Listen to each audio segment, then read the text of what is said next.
पहले तक भारत के उस जिद्दी वैज्ञानिक का कुछ लोग मजाक उड़ाते थे, लेकिन जब भारत का तिरंगा चांद पर फहराया तो दुनिया हैरान रह गई। कलाम और अटल का सपना पूरा हो गया, लेकिन इसके साथ ही उन 4 वैज्ञानिकों को दुनिया गूगल में खोज रही है, जिनकी जिद ने भारत को चांद पर पहुंचा दिया।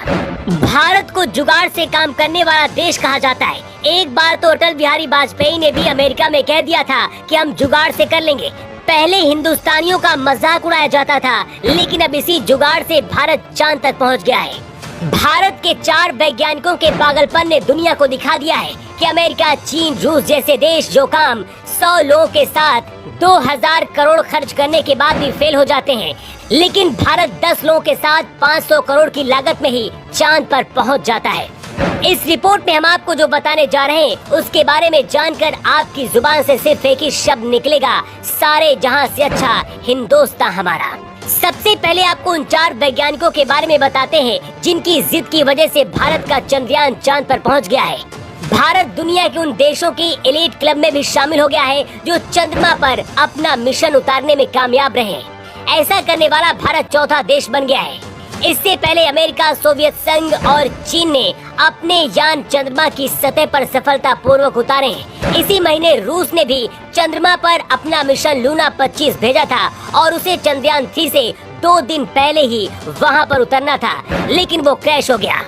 ऐसे में भारत की कामयाबी की पूरी दुनिया में तारीफ हो रही है। रूस के राष्ट्रपति व्लादिमीर पुतिन ने भी भारत को बधाई दी है। आपको बता दें कि रूस का लूना 1600 करोड़ से ज्यादा की लागत से तैयार हुआ था, जो कि फेल हो गया है, लेकिन भारत का चंद्रयान 3 करीब 600 करोड़ की लागत से बनकर तैयार हुआ और इस वक्त चांद पर सैर कर रहा है। इस सोमनाथ इसरो के चेयरमैन हैं और पहले वो वैज्ञानिक हैं जो चंद्रयान 3 को चांद तक पहुंचाने की जिद पर अड़े थे। इसरो के पास पैसे कम थे, बजट कम था, मैन पावर बाकी देशों के मुकाबले सिर्फ 10% था, लेकिन एस सोमनाथ अपनी टीम के साथ 18 घंटे काम किया और चंद्रयान 3 के लिए अपनी जिंदगी की सबसे कीमती 3 साल देकर इतिहास रच दिया। गगनयान और सूर्य मिशन, आदित्य L1 समेत इसरो के अन्य अंतरिक्ष अभियानों को रफ्तार देने का श्रेय भी इन्हें दिया जाता है। इसरो के प्रमुख की जिम्मेदारी निभाने से पहले S Somnath Vikram Sarabhai space centre और liquid propulsion system centre director भी रह चुके हैं। हिंदुस्तान का चंद्रयान 3 जब चंद्रमा पर लैंड हुआ, उस दौरान एस सोमनाथ की आंखों में आंसू आ गए थे, क्योंकि उनकी जिद ने भारत को चांद तक पहुंचा दिया था। लेकिन एस सोमनाथ अकेले वैज्ञानिक नहीं थे, उनके साथ 4 वैज्ञानिक और ऐसे थे जिनके बिना ये मिशन असंभव हो सकता था। पी वीरा मुथुवेल चंद्रयान 3 के प्रोजेक्ट डायरेक्टर हैं। 2019 में इन्होंने इस मिशन का चार्ज संभाला था। मून मिशन शुरू होने से पहले वीरा मुथुवेल इसरो मुख्यालय में स्पेस इंफ्रास्ट्रक्चर प्रोग्राम ऑफिस में डिप्यूटी डायरेक्टर थे। इन्हें बेहतरीन टेक्निकल हुनर के लिए जाना जाता है। अपनी इसी काबिलियत का कम संसाधनों में प्रयोग किया और चंद्रयान 3 के लिए ऐसी जिद पर अड़े कि आज भारत का तिरंगा चांद पर फहरा रहा है। चंद्रयान 3 को कामयाब बनाने की जिद करने वाली तीसरे वैज्ञानिक का नाम है कल्पना, जिन्होंने चंद्रयान 3 का नेतृत्व किया और कई दिन रात बिना सोए अपने प्रोजेक्ट को पूरा किया।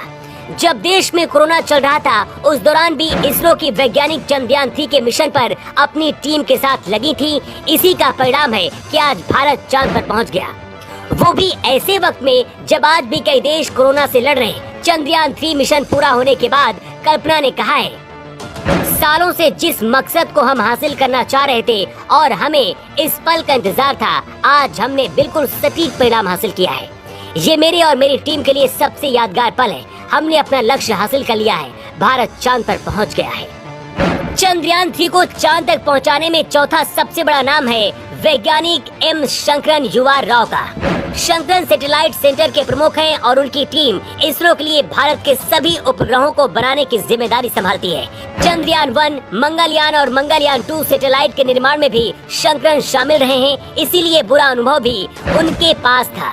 चंद्रयान 3 उपग्रह का तापमान संतुलित रहे, इस बात को सुनिश्चित करने की जिम्मेदारी शंकरन पर ही थी और इन्होंने वो कर दिखाया। इसके अलावा और भी कई दर्जनों वैज्ञानिक हैं जो इस मिशन में शामिल रहे और अपनी जिंदगी का हर पल इस मिशन में लगा दिया। सबसे हैरान करने वाली बात यह है कि जिस लागत में बाकी देश अपने मिशन को पूरा करते हैं, उसकी 1/3 लागत से कम में भारत का ये मिशन सिर्फ 600 करोड़ में ही पूरा हो गया है।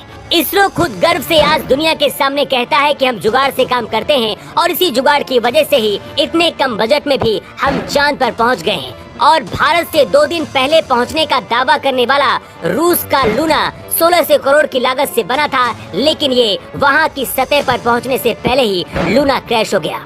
इसरो ने खुद बताया है कि उनकी कम मैन पावर है, इसके साथ ही उनके काम करने का तरीका अलग है। दूसरे मिशन की टेक्नोलॉजी का उपयोग भी चंद्रयान में जुगाड़ से किया गया है और ये सफल भी हो गया है।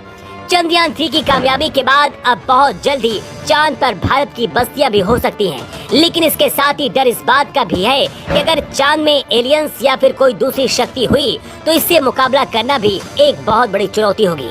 लेकिन अगर चांद में रहने का मौका मिलता है तो क्या आप चांद पर रहना चाहेंगे? आपकी राय क्या है? कमेंट बॉक्स पर लिखकर जरूर बताएं।